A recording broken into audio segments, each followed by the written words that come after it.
Assalamualaikum warahmatullahi ta'ala wabarakatuh.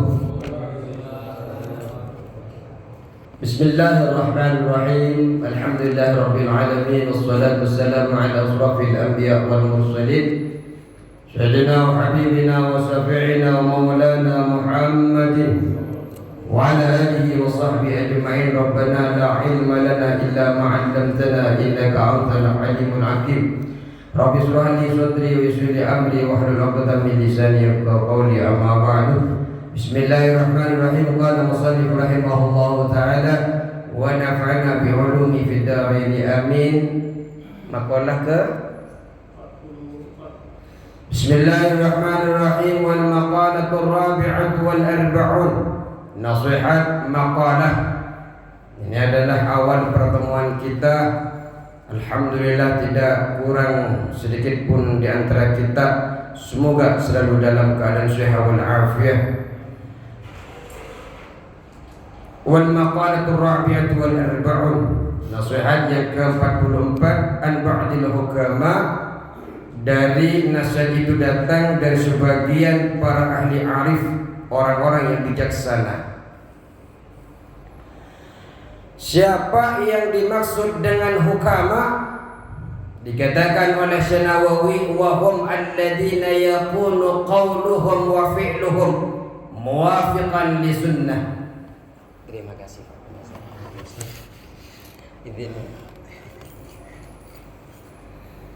Dikatakan oleh Syekh Nawawi, yang dimaksud orang yang bijaksana, hukama, kalau kita sering mendengar di dalam kitab-kitab sufi, hukama, ahli hikmah.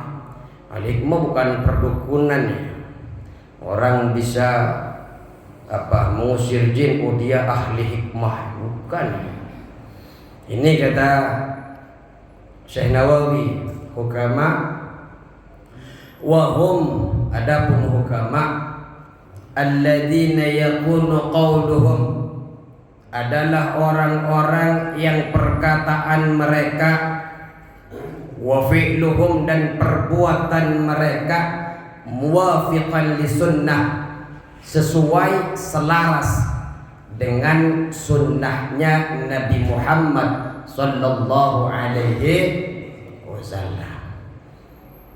Kalau hanya bisa terbang, bisa nebak barang yang hilang,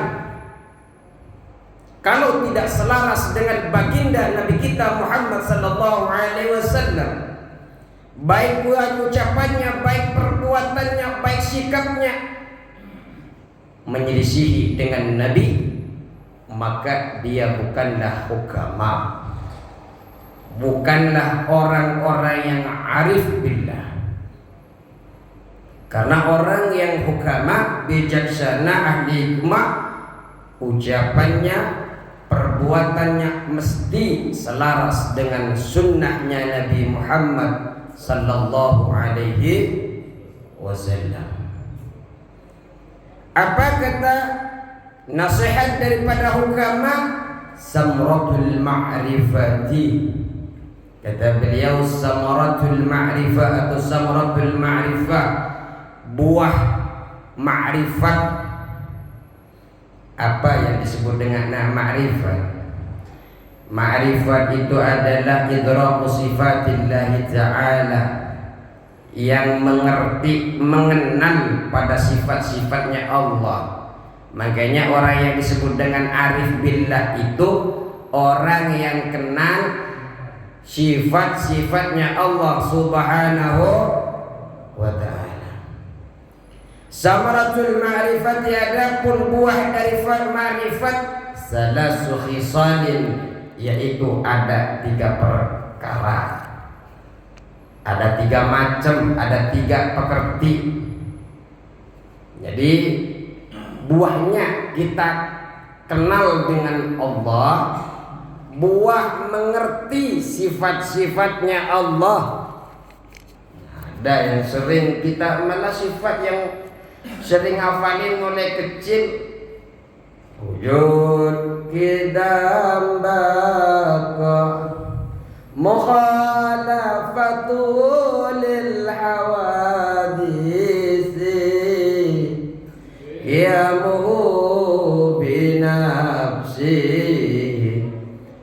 wadaniyah, kudrat iradat ilmu hayat ilahi. Nanti selawatan. Apakah kenal dengan Allah? Apakah hanya sekedar tahu 20 sifat yang wajib itu? Itu bisa diketahui apakah kita hafal 20 sifat wajib tadi sudah berbuah apa tidak. Kita kan tahu tadi Allah ada, Allah itu terdahulu. Apakah tanaman pengetahuan yang sudah masuk ke dalam pikiran kita, ke dalam otak kita mulai dini, apakah sudah dengan berumur sekarang ini sudah berbuah? Nah, kira-kira sudah berbuah tidak? Maka bisa diketahui dengan 3 perkara. Kalau betul-betul kita arif, mengenal, mengerti sifat-sifat Allah, bukan hanya hafal di lisan, mestinya ada 3 buah ini. Apa saja? Yang pertama adalah al-haya'u minallahi ta'ala. Malu, merasa malu kepada Allah Subhanahu wa ta'ala. Malu daripada Allah. Bagaimana malu? Oh, saya malu Pak Ustaz sama Allah, malu. Wah, bukan hanya ucapan seperti itu, kita malu kepada Allah. Bagaimana yang dibilang malu kepada Allah? Inqibatul qalbi an ma'asillahi ta'ala. Kita ini kecut, hati kita kecut, hati kita ini ketir, mengerut daripada melakukan maksiat kepada Allah Subhanahu wa ta'ala. Takut kita melakukan maksiat. Kalau hati kita masih berani untuk bermaksiat, wah, itu hanya lisan saja yang bilang saya malu kepada Allah. Tapi nyatanya maksiat, berbagai maksiat dilakukan. Bohong. Kalau dia bilang malu kepada Allah, tapi dia masih terus bermaksiat kepada Allah Subhanahu wa ta'ala, maka hafalan kita, wujud kita bakal sampai terakhir 20 sifat yang wajib, 20 yang muhal, hampir semuanya hafal. Anak-anak kecil yang sudah besar-besar, yang sudah menjadi kakek-kakek pun hafal, karena itu sudah ditanamkan dari kampung halaman. Tapi apakah itu sudah berbuah malu kita kepada Allah Subhanahu wa ta'ala? Rasa malu itu dibuktikan ketirnya kita, kecutnya hati kita dari melakukan maksiat kepada Allah Subhanahu wa ta'ala. Yang kedua, wa hubbu fillah, cinta di jalan Allah. Jadi cinta di jalan Allah.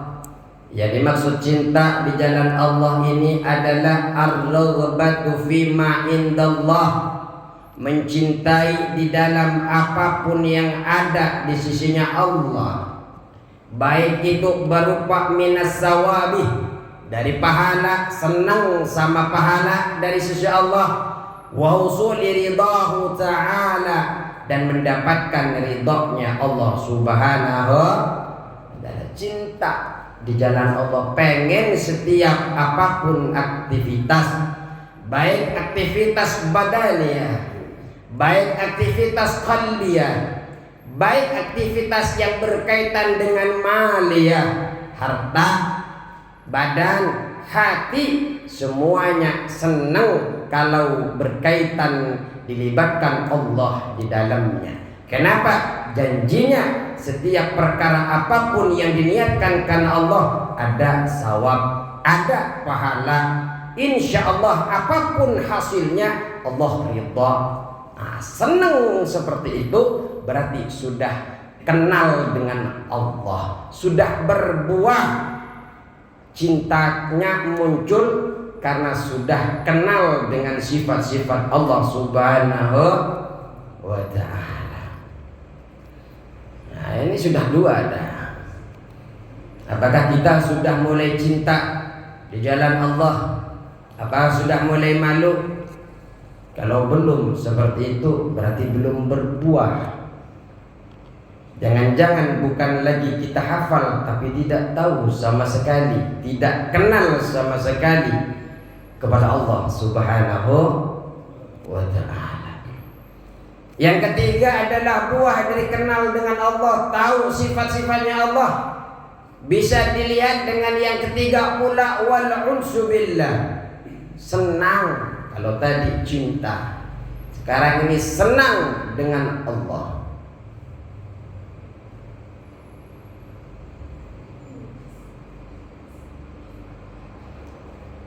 Asubu billahi ta'ala wa huwa asubu billahi ta'ala.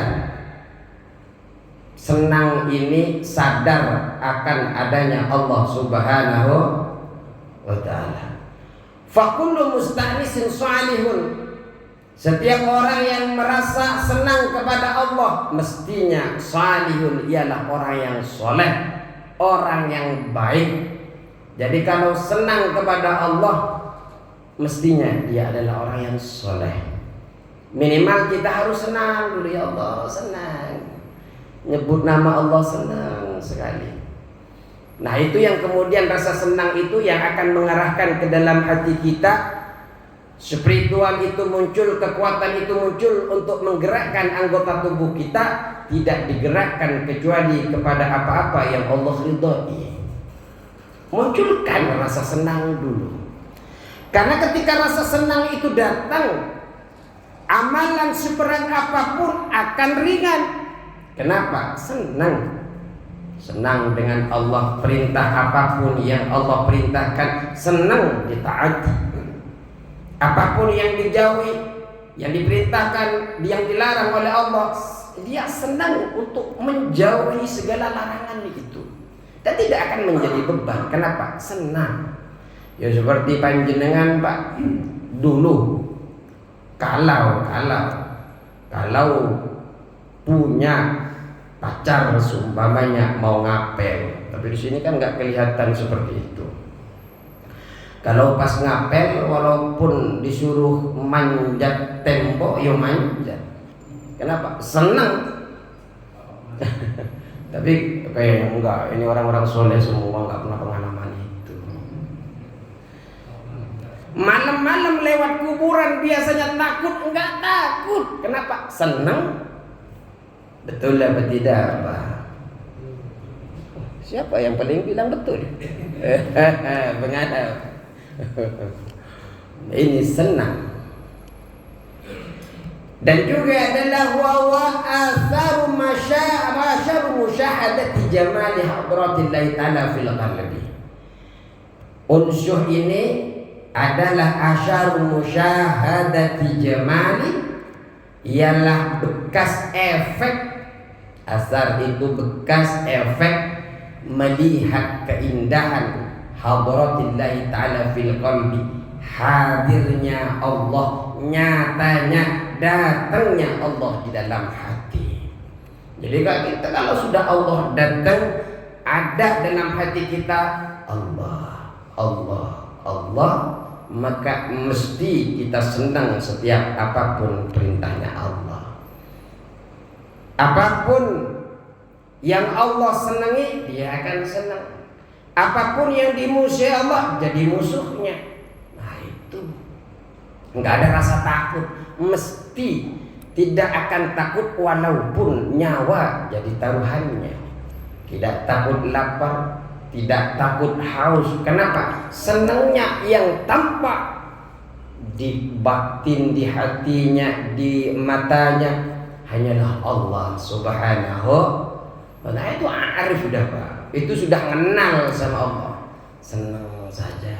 Duduk sambil ngopi, senyum-senyum, senang. Kenapa? Sambil pikir. Ya tapi hati-hati kalau ada tetangganya lewat, ini kok senyum-senyum sendiri ya. Padahal dia sedang meresapi nikmat bersama Allah Subhanahu wa ta'ala. Wal maqalatul khamisatu wal arba'un. Makalah nasihat ke-45 Anin Nabi sallallahu alaihi wasallam. Sekarang datangnya dari Nabi Muhammad sallallahu alaihi wasallam. Kalau tadi dari hukama, ahli hikmah, orang-orang yang bijaksana, sekarang datang daripada Nabi Muhammad sallallahu alaihi wasallam. Annahu qala, bahwasanya Nabi Muhammad ini bersabda, al-mahabbatu, cinta itu, mestinya yang dimaksud cinta menurut Rasulullah ini fillahi ta'ala, cintanya karena Allah, bukan cinta yang berpotensi maksiat. Karena banyak kita lihat, banyak di media-media sosial kita baca, banyak perempuan dirugikan oleh laki-laki hanya modal ucapan cinta. Kamu cinta enggak sama saya? Iya, cinta. Akhirnya apa? Saya tidak percaya kamu cinta kepada saya kalau kamu belum saya pegang. Akhirnya untuk menunjukkan rasa cinta, dia pegang, akhirnya nyampe kemana-mana. Bukan cinta yang seperti ini yang dimaksud ini. Al-mahabbatu yang dimaksud cinta di sini adalah fillahi ta'ala, cinta karena Allah Ta'ala.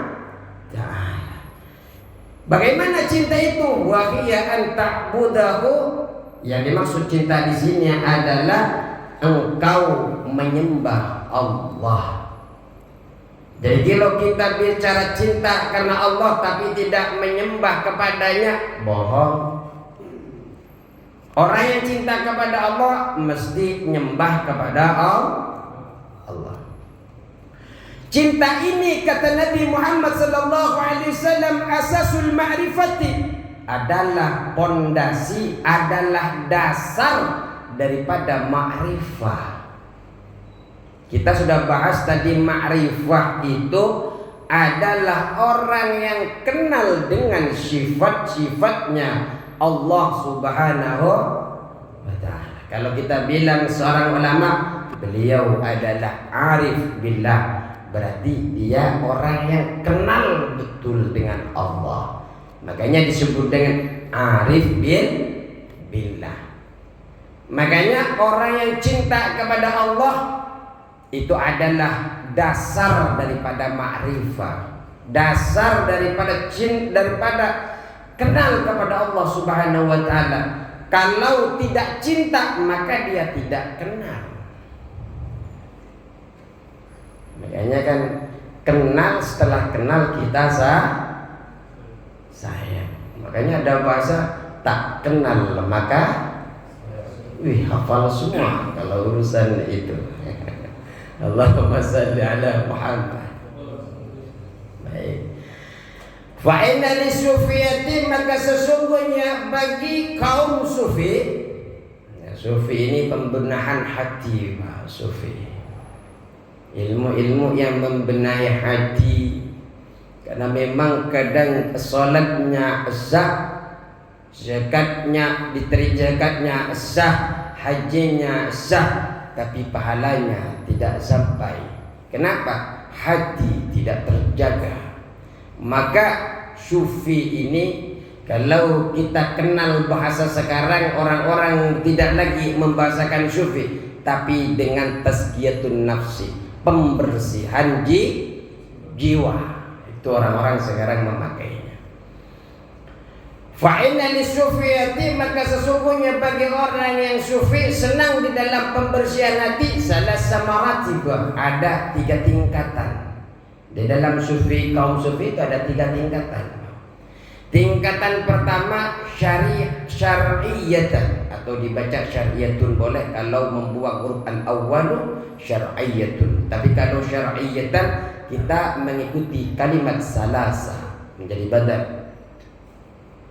Syar'iyatan yang apa saja yang 3 itu adalah syar'iyatan, syariah. Apa syariah itu?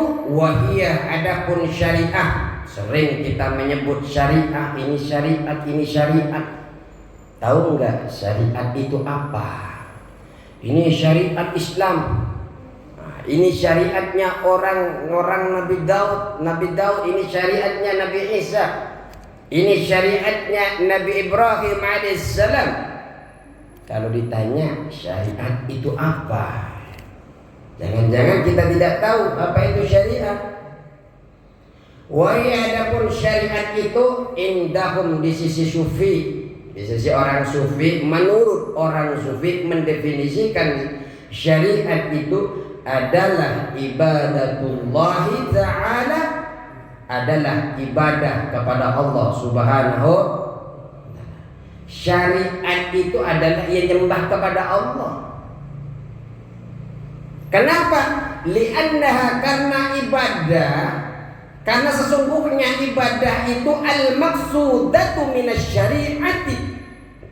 Maksud dari sesungguhnya ibadah itu adalah maksud terselenggaranya syariat. Potong tangan bagi yang mencuri. Kenapa ada syariat potong tangan? Agar orang yang suka mencuri tidak lagi mencuri. Itu syariat, ibadah. Orang yang zina muson harus dirajam. Kenapa dirajam kemudian dilempar batu sampai meninggal? Kenapa? Yang lain biar tidak niru. Syariat tegak. Tujuannya syariah adalah ibadah kepada Allah, mengikuti seluruh perintahnya Allah dan menjauhi larangan-larangannya Allah. La taqrabus zina, jangan dekati zina. Makanya ada konsekuensi itu.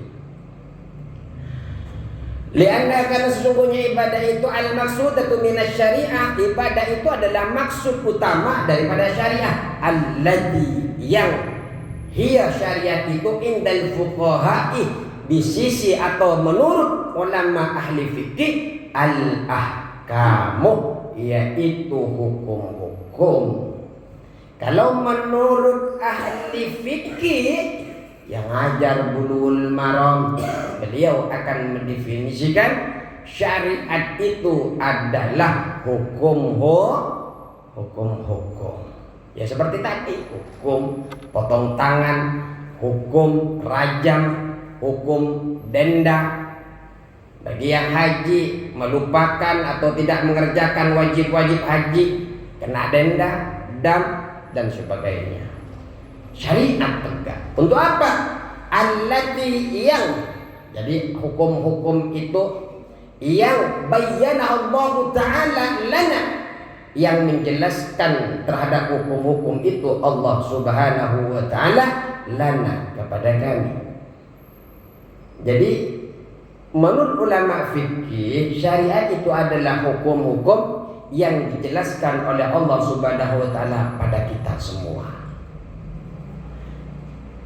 Itu yang pertama. Jadi di dalam sufi itu, kalau syariat itu adalah ibadah kepada Allah. Wa tariqatun, atau wa tariqatan, yang kedua adalah tariqah. Wa tariqatan lana. Jadi tariqah. Apa itu tariqah? Qasdullahi ta'ala, bermaksud kepada Allah Ta'ala, bil ilmi wal amal, dengan ilmu dan perbuatan, pengamalan.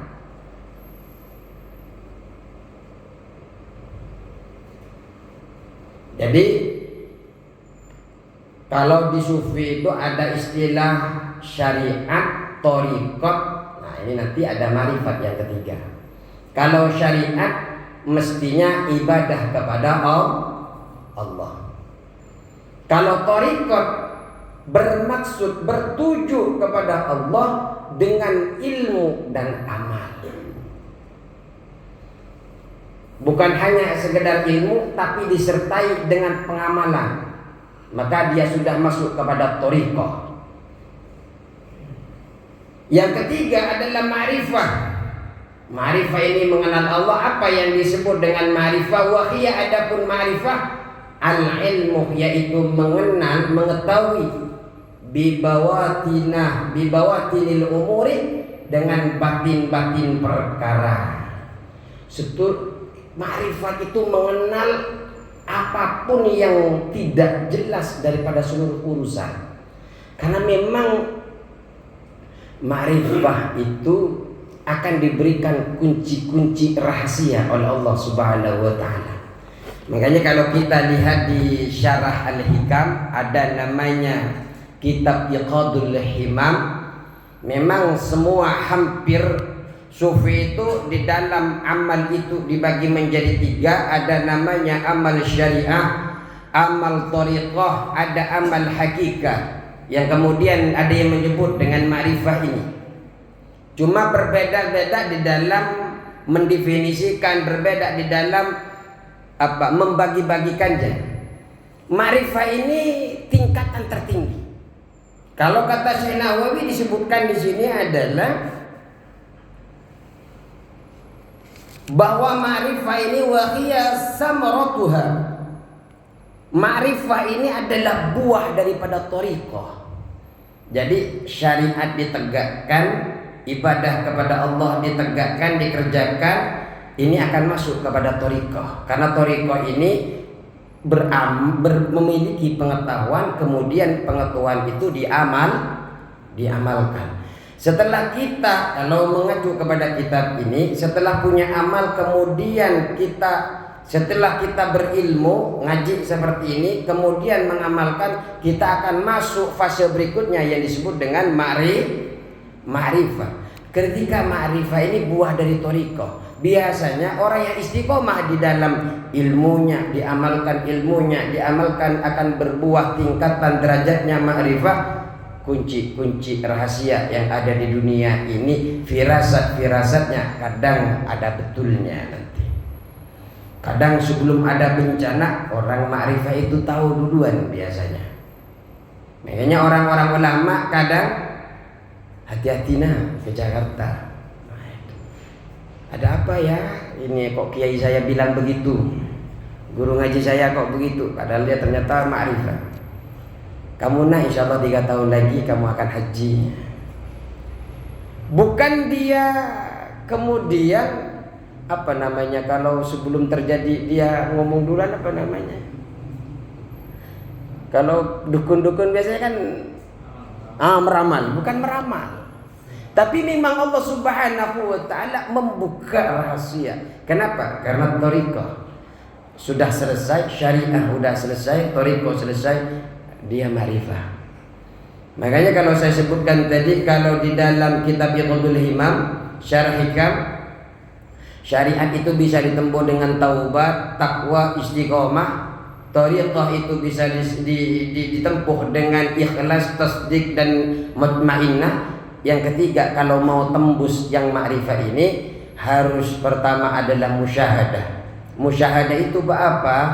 Kita setiap beribadah itu pertama muqarabah ini kita ketika ibadah dimanapun merasa selalu diawasi oleh Allah Subhanahu wa ta'ala. Mau di PT, mau di rumah, mau di kampung, mau sendirian, mau banyak orang, merasa diawasi oleh Allah. Terus seperti itu, maka akan naik ke tingkatan yang kedua, namanya musyahadah. Musyahadah ini sudah merasa menyaksikan di dalam ibadahnya kepada Allah, tampak di dalam qalbunya Allah, seakan-akan memang betul wujud zatnya Allah, tapi tidak kita jasemkan, tidak kita bentuk kayak patung-patungan, tidak. Memang kayaknya ibadah betul-betul saking khusyuknya, seakan-akan Allah itu persis ada di hadapan kita. Hati muncul itu. Ini sudah musyahadah.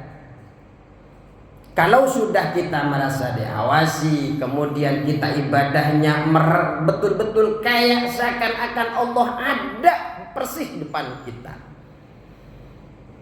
itu akan diberikan yang ketiga, namanya ma'rifat yang kita bahas ini.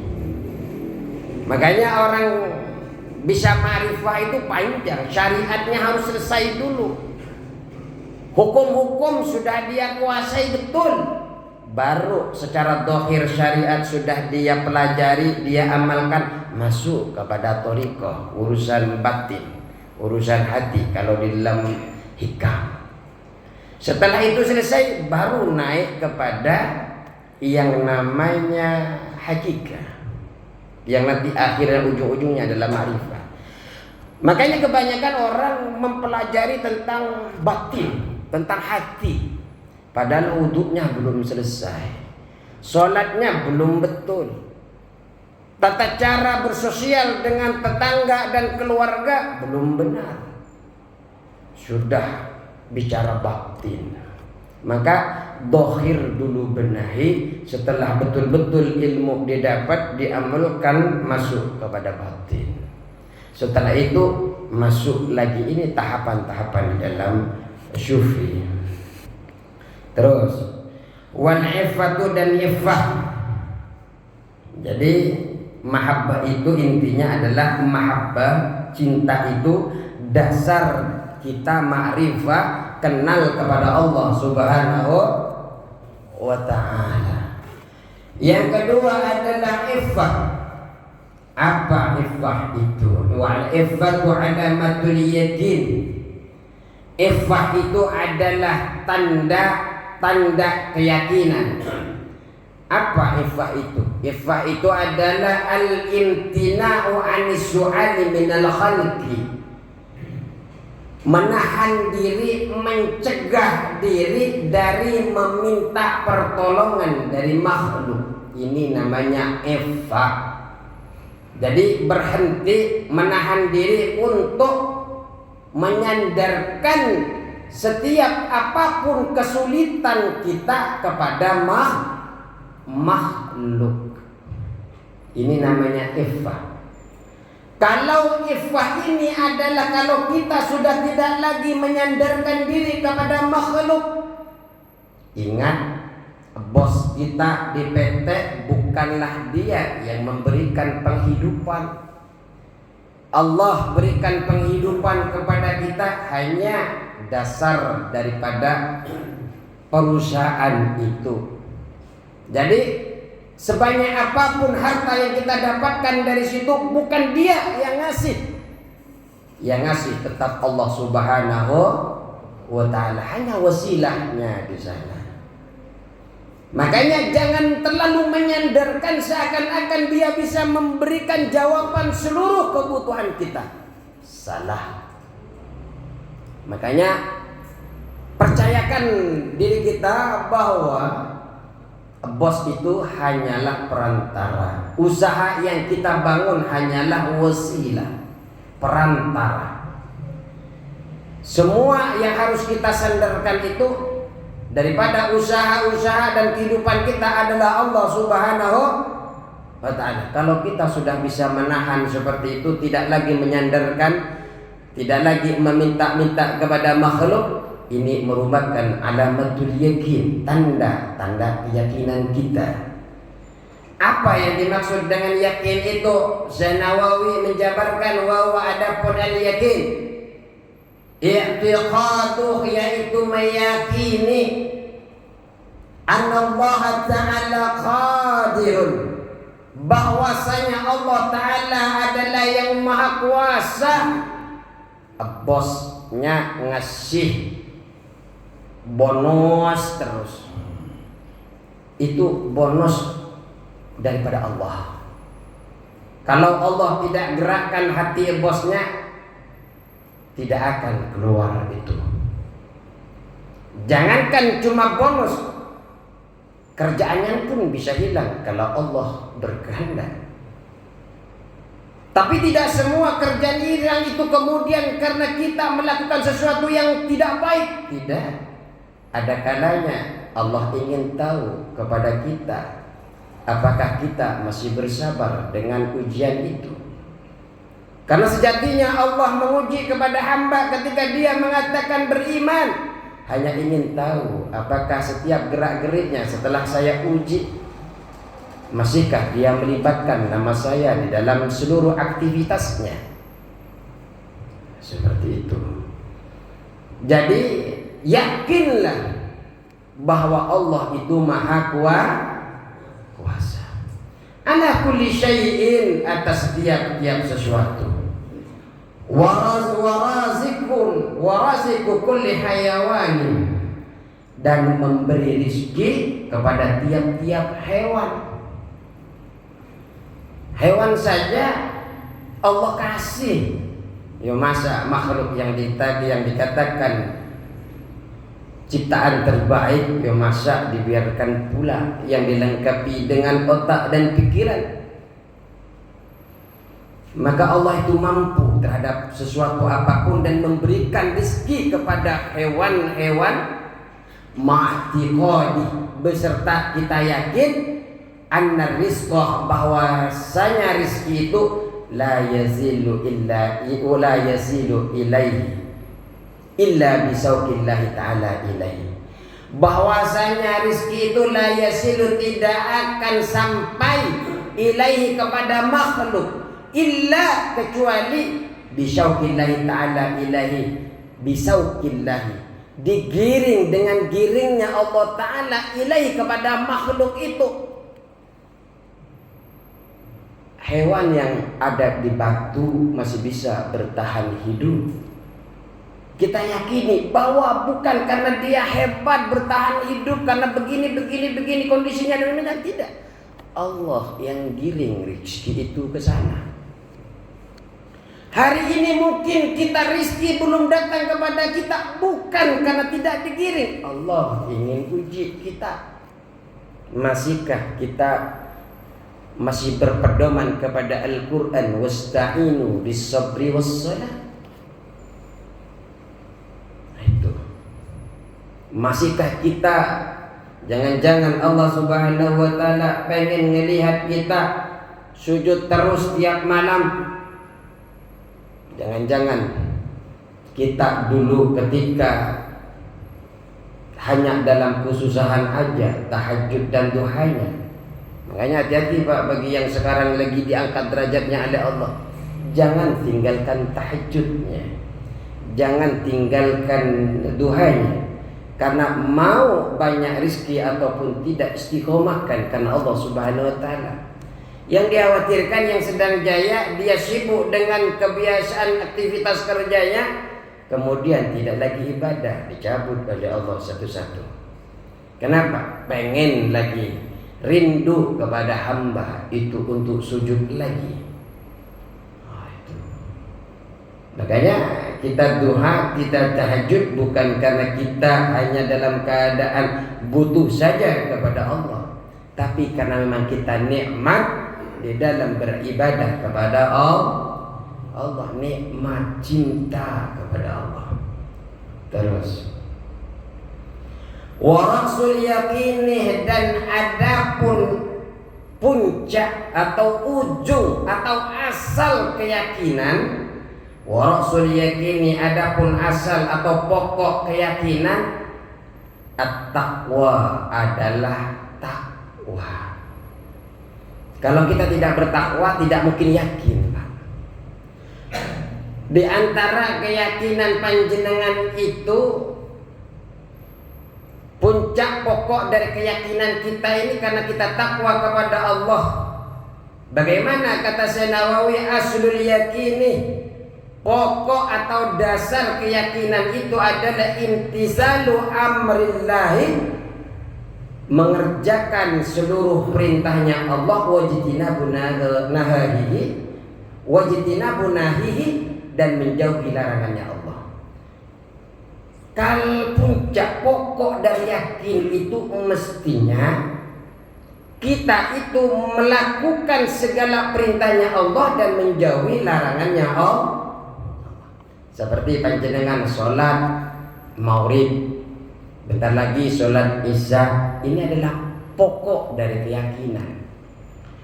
Kita bilang yakin, saya yakin, seyakin-yakinnya bahwa Allah adalah Tuhan saya, tapi tidak sholat, dia belum yakin. Karena kalau kita yakin, mestinya kita yakin bahwa Allah Maha Kuasa atas segala keadaan di dalam diri kita. Ketika kita kesusahan diuji oleh Allah, kemudian kita sudah berupaya ikhtiar, dan setelah itu kita tawakalkan kepada Allah, sejatinya kita sudah melempar perkara itu kepada Zat yang maha luas, kepada Zat yang maha luas, yang tidak dibatasi lagi dengan waktu, tidak dibatasi dengan tempat. Kapanpun Allah berkehendak, kun fayakun. Subhanalladzi biyadihi, di dalam apa surah Yasin akhir ayatnya fakun fayakun. Allah kalau berkehendak pengen ngasih kenikmatan satu malam, orang bisa nikmat, bisa kaya. Tapi begitu juga kalau Allah mau ambil, nggak nunggu semalam, sedetik bisa habis. Betapa banyak orang tiba-tiba nangis gara-gara ditelepon, ditipu, uang 20 juta, 30 juta hilang. Sebabnya apa? Tadi ada nelpon, seperti orang tua saya yang bicara. Padahal kalau kita tahu, banyak orang menyimpan uangnya 20-30 juta itu bukan sebentar. Tapi tahu-tahu kalau memang Allah ambil, ingin uji dia, habis. Tapi begitu juga kalau ingin mudahkan, tahu-tahu lancar terus. Makanya Abu Nawas itu nangis Pak kalau lagi turunan. Kenapa? Bakal naik. Kalau enak nangis, aduh ada apa nih? Kok enak semua? Karena biasa ma'al usri yusra. Biasa ada kesulitan dan kemudahan, mudah disulitkan lagi. Setelah ujian satu selesai, datang ujian yang lain, itu biasa. Tapi luar biasanya dalam Islam itu kan Pak, setiap ujian kan dikasih tahu. Solusinya dikasih tahu. Beda dengan ujian di kelas. Nggak dikasih tahu, nggak dikasih bocoran. Kalau sama Islam gimana cara menyelesaikan ujiannya? Di antaranya wasta'inu bisyabri salat. Islam itu keren Pak, sampai ke dalam kubur pun siksa yang ada di dalam kubur, pertanyaan yang ada di dalam kubur dibocorkan juga. Marabbuka, kamu jawab ini ya. Apalagi orang-orang organisasi kesinian ini kan ada talqin biasanya. Karena ada 2 malaikat yang datang kepadamu. Nah itu biasa. Yang termasuk saya yang pakai itu. Ditalqin di atas kuburnya. Ya karena kita lakinu la ilaha, lakinu mautakum la ilaha illallah. Nanti akan ada 2 malaikat. Yang terakhir Pak, waridho bitakdirillah. Yang terakhir adalah ridho dengan takdirnya. Rasul yakini, ini masuk jabas, ini adalah lanjutan ataf dari depan. Rasul yakini, adapun asal atau pokok keyakinan, dasar dari yakin adalah juga waridho dan ridho, rela bitakdirillah, dengan keputusannya Allah, dengan takdirnya Allah Subhanahu wa ta'ala. Ridho ini apa? Sururul qalbi, senangnya hati, bima qaddarahu Allah ta'ala alaihi, bima, senangnya hati, bima, dengan apapun, qaddarahu Allah ta'ala alaihi, yang telah mentakdirkan Allah kepadanya, minal murri wal khulwi, dengan pahit dan manis. Mau pahit mau manis yang diuji, yang ditakdirkan oleh Allah, rela terus. Rela bikismatillah, rela dengan pembagian Allah Subhanahu, rela, ridho. Kalau enggak ridho, kita kurang, kita beriman kepada Allah. Mau manis mau pahit, ridho. Itu harus didawamkan, harus diriyadhah, harus dilatih. Ya kadang istri kita marah-marah, ridho. Ridho. Kadang ngomel-ngomel, ridho. Wa bima qadahu, dan apapun yang ditetapkan oleh Allah Subhanahu wa ta'ala kepadanya, ridho.